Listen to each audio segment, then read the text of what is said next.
अच्छा, किस तरीके की आज प्रेस कॉन्फ्रेंस और पूरी प्रदेश भर में प्रेस कॉन्फ्रेंस का आयोजन किया जा रहा राजस्थान के अंदर जिस तरह से अशोक गहलोत की सरकार भ्रष्टाचार में संलिप्त है और लॉ एंड ऑर्डर की स्थिति बिगड़ी हुई है और इस तरह से व्यवस्था बिगड़ी हुई है कि अब राजस्थान की जनता इसको सहन नहीं कर पा रही है, इसलिए अब नहीं सहेगा राजस्थान के तहत आने वाले समय के अंदर निश्चित रूप से मैं कह सकता हूँ कि जिस तरह से राजस्थान के अंदर आज बलात्कार के अंदर राजस्थान पूरे हिंदुस्तान में 1 नंबर पर पहुंच चुका है और इसके साथ ही जो पेपर लीक की घटनाएं उनमें राजस्थान 1 नंबर पर है, दलित अत्याचार में राजस्थान 1 नंबर पर है और इसके साथ ही बलात्कार की घटनाओं पर 1 नंबर पर पहुंच चुका है और भ्रष्टाचार में भी राजस्थान 1 नंबर पर पहुंच चुका है। जिस राजस्थान की हम कहते थे कि सबसे शांत प्रदेश है, वह राजस्थान आज यहाँ पर देखा जाए तो सबसे ज़्यादा यहाँ पर हिंदुस्तान में सबसे ज़्यादा कहे तो दंगे यहाँ पर हो रहे हैं। 10 गुना दंगों में के अंदर इजाफा हुआ है और किसानों से जो वादे किए थे वो किसानों के वादे पूरे नहीं किए और इसके साथ ही प्रदेश के अंदर जिस तरह के हालात बने हुए हैं उसमें मैं कह सकता हूँ कि पिछले 5 साल के अंदर 10 लाख से अधिक अपराध इस राजस्थान के अंदर हो चुके हैं। तो इस तरह से राजस्थान के अंदर भ्रष्टाचार के अंदर आज देखा जाए तो भ्रष्टाचार के अंदर राजस्थान के अंदर जो है जल जीवन मिशन के अंदर 20,000 करोड़ का घोटाला किया गया जिसकी कोई पूछने वाला नहीं है। वहीं पर पीपल खूट में 10,000 करोड़ की खान को 5 करोड़ रुपए के अंदर बेच दिया गया, जो 10,000 करोड़ रुपए की अगर लॉटरी के अंदर जाती तो उसको लेकिन 5 करोड़ तक बेचकर और अपराध किया गया। और भ्रष्टाचार के अंदर देखा जाए तो आज राजस्थान की सरकार 1 नंबर पर पहुंची है और इसके साथ ही राजस्थान के अंदर पुलिस का अपराध और पुलिस की शय के अंदर और पुलिस का भ्रष्टाचार इतना चरम पर है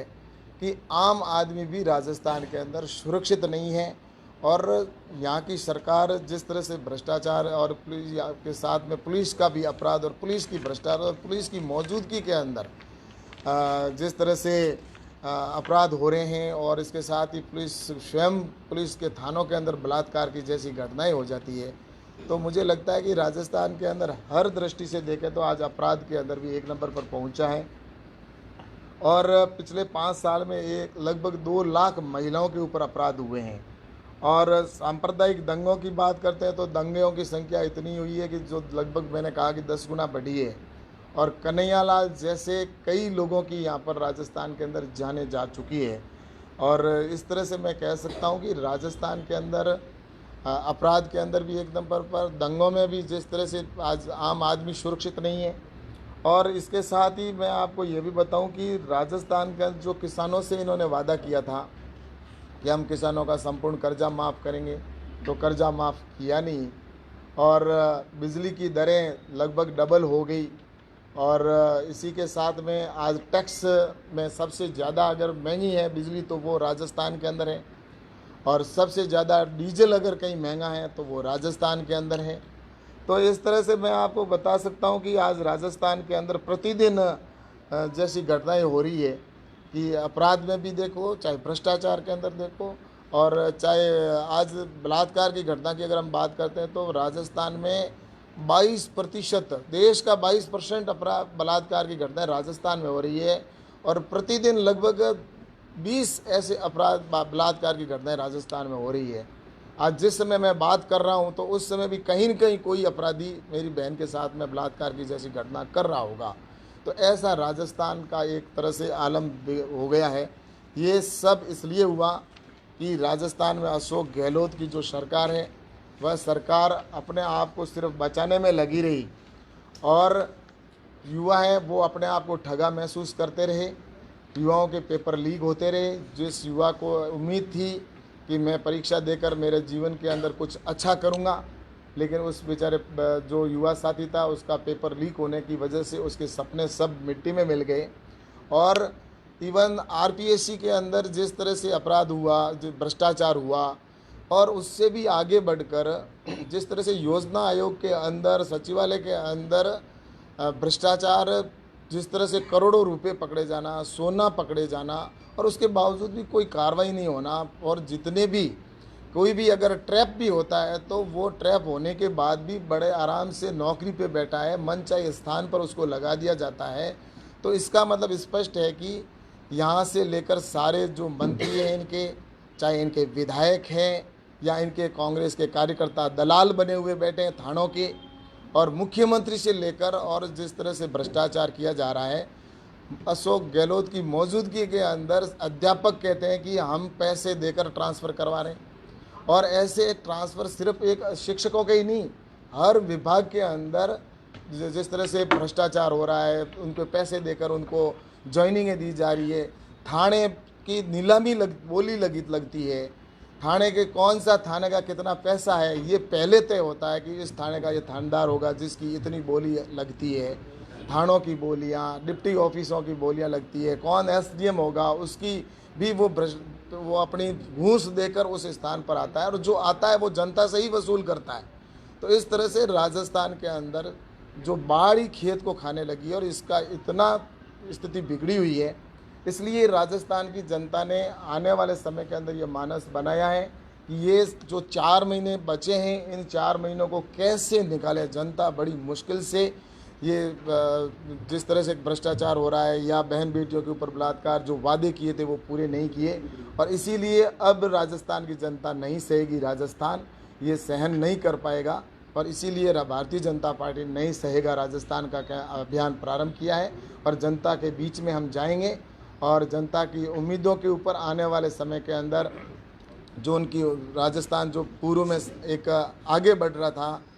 ऐसा राजस्थान जो एक सुनहरा भविष्य देख रहा था, आज नरेंद्र मोदी जी के नेतृत्व में पूरे देश का विकास हो रहा है, लेकिन केंद्र की योजनाएं यहाँ पर नहीं पहुँचाना, नीचे तक ग्रास रूट पर नहीं पहुँचती है, तो उससे यहाँ के लोग भी चाहते हैं कि डबल इंजन की सरकार हो, ऐसे जो भ्रष्टाचारियों की सरकार यहाँ पर ना हो, जिन्होंने इस राजस्थान का खून चूसने का काम किया, राजस्थान के गरीब व्यक्ति का पैसा का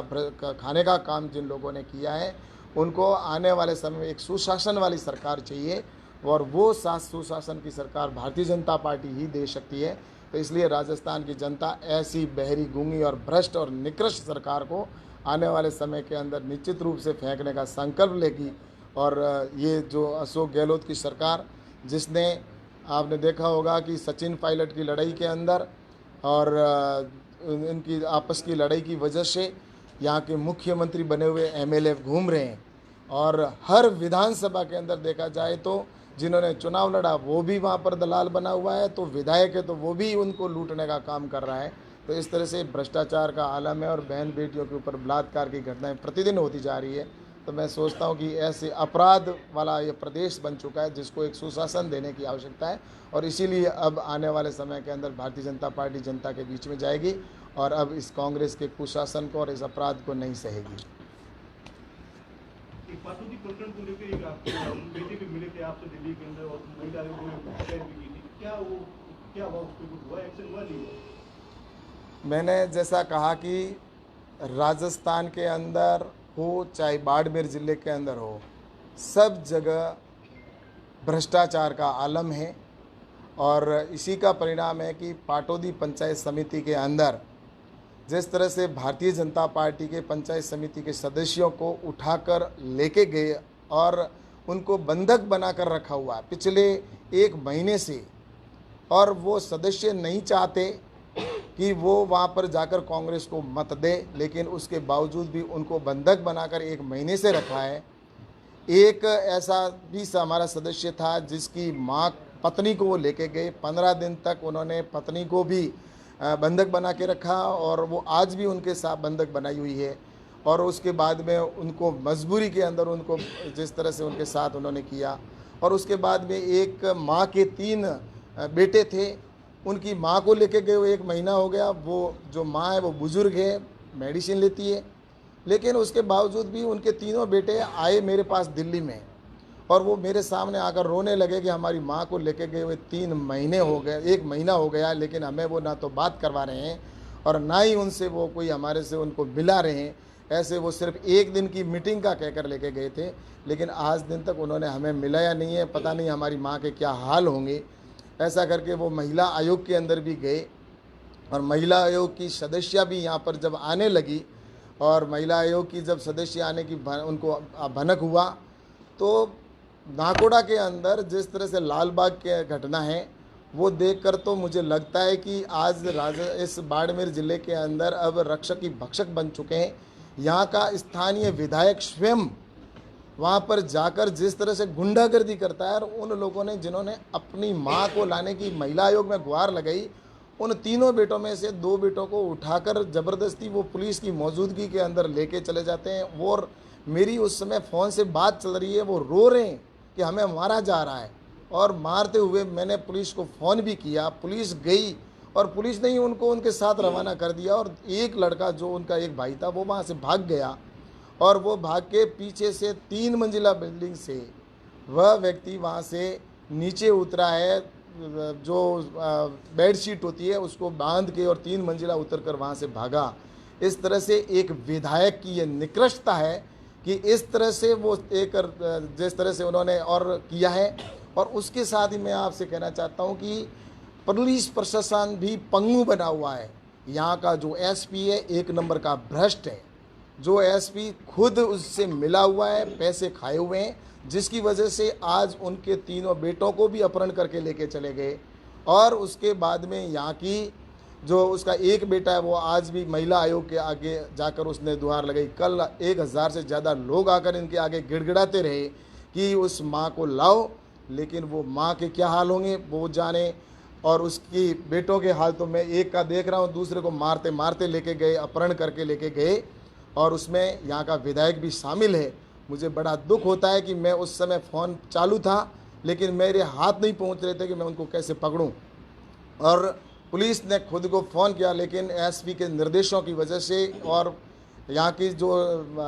सरकार है उसके निर्देश पर ये सारी घटना हुई, और जिसकी वजह से ये भारतीय जनता पार्टी का एक बोर्ड गिराने का काम कर रहे हैं। लेकिन मैं कहना चाहता हूँ बोर्ड तो आप गिरा देंगे, लेकिन मैं आपसे कहना चाहता हूँ जनता आने वाले समय में निश्चित रूप से जवाब देगी, क्योंकि जनता सब देख रही है कि कौन गुंडागर्दी कर रहा है। जब यहाँ के विधायक ही गुंडे बने हुए हैं, कुछ विधायक है जो यहाँ पर ज़मीन माफिया बने हुए फिर रहे हैं। यहाँ के विधायक है जो यहाँ पर बाड़मेर के विधायक वो ज़मीन माफिया बने हुए हैं, बाइतू का विधायक बजरी माफिया, और जिस तरह से रिफाइनरी का माफिया बना हुआ है, वहीं पर दूसरे विधायक कोई बजरी के माफिया बने हुए हैं। इस तरह से भ्रष्टाचार का मैंने सोचा कि ऐसा कभी पहले मैंने राजस्थान के अंदर नहीं देखा, और ऐसा बाड़मेर के अंदर मैंने पहले कभी नहीं देखा कि इस तरह से पहले भी विधायक बहुत रहे, पक्ष विपक्ष के भी रहे। मैं नहीं कहता कि पहले भी विधायक विपक्ष में रहे होंगे, लेकिन उन विधायकों का जिस तरह से इन 5 सालों के अंदर इन विधायकों ने जो भ्रष्टाचार किया है, जिस तरह से इन्होंने अपराध किए हैं, जिस तरह से ज़मीन पर कब्जे किए, इन्होंने लोगों को इनको संरक्षण देने का काम किया, और जो भूमाफिया है उनके दलाल ये स्वयं बने हुए हैं। इस तरह का तंत्र मैंने राजस्थान में पहली बार मैं देख रहा हूँ। इतने समय तक राजनीति करते हुए मैंने भी देखा है, और दूसरे भी जो लोगों ने भी राजनीति देखी होगी, लेकिन इन 5 सालों में अशोक गहलोत की सरकार निश्चित रूप से पूर्ण रूप से फेल हो चुकी है। और सिर्फ